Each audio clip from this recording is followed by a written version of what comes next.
大家好，这里是日本留学生 Channel， 我们致力于为读者提供最新时事，同时聚焦台湾在国际舞台上的角色与影响力。近来，美国频繁发生比特犬攻击人类的事件，引发了社会广泛关注。然而，与此同时，台湾土狗却因其卓越的忠诚度和保护能力，在全球范围内受到越来越多的赞誉。台湾土狗俗称福尔摩沙犬或是高沙犬，最早起源自台湾高海拔地区原住民饲养的猎犬，为南亚狩猎犬系的一支。现在大多作为狩猎犬、护卫犬或者是陪伴犬。台湾没有任何原生犬科动物。目前发现台湾最早的犬只记录，可以追溯至4800年至4200年前的南科考古遗址，可能是由台湾原住民引入培育，在中国大陆西南部和东南亚一些地区，有部分狗和台湾土狗很类似。台湾犬最早关于犬只的文字记载，为清朝康熙年间，内文提到原住民养狗，在17世纪时也有文献记载，记录原住民饲养犬只狩猎。接下来，我们把目光转移到大家都认识的比特犬上。比特犬天生拥有强烈的攻击性，长期以来被培育为斗犬。在美国，由于缺乏严格的管理，比特犬的攻击性成为公共安全隐患。美国 ABC 新闻报道了一起大群比特犬咬 S 主人夺命意外。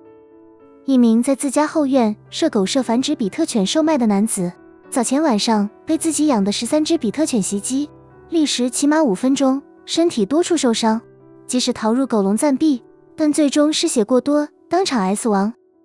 当局接走所有比特犬，并安排人道毁灭。当局表示将会进行彻底调查，确保社区和动物的安全和福祉。类似的案例层出不穷，在奥克拉荷马州，一群青少年被摄影机拍下被比特犬袭击的惊悚画面。根据当地居民告知，这不是第一次发生这种事了。而上个月 CNN 也报道了一起发生于拉斯维加斯的比特犬袭击事件。在该事件中，一名女子原本打算帮助一只在街头游荡的比特犬，然而当她的宠物狗出现时，比特犬突然变得凶猛，猛烈攻击该女子的狗。幸好一名快递员听见求救声后立即介入，成功将女子的宠物狗救出。这名快递员表示，他经常在工作中遇到比特犬，并多次从攻击事件中救人。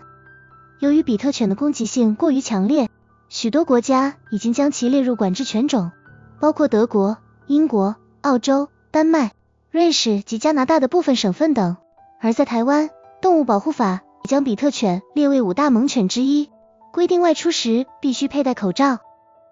然而，与比特犬的负面形象形成对比的是，台湾土狗的优秀表现正逐渐获得国际认可。许多外国饲主开始在社群平台上分享自己与台湾土狗的故事，对其忠诚度、警觉性以及勇敢表现感到惊讶。例如，有一对夫妻分享了他们与台湾土狗 hug 的经历。当时，他们与年仅8个月的台湾土狗外出，途中遇到一只无人看管的比特犬。这只比特犬原本表现得平静，却突然发动攻击，直扑夫妻俩的爱犬。就在危急时刻， hug 迅速反应，立刻迎战比特犬，阻止其进一步攻击。最终，在抱抱的强烈反击与警戒吠声下，比特犬选择退却并离开现场。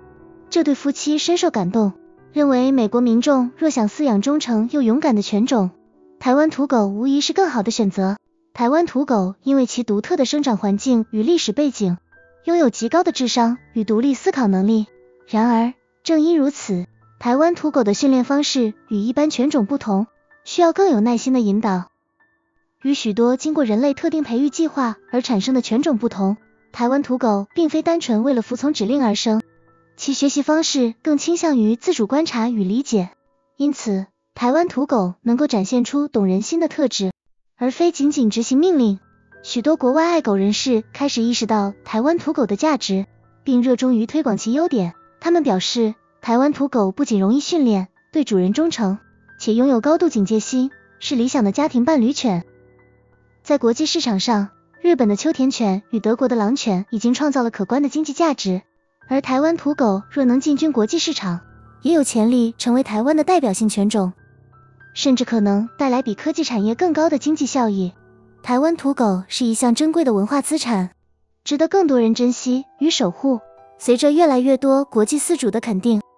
台湾土狗未来有机会在全球市场发光发热，成为世界知名的优良犬种。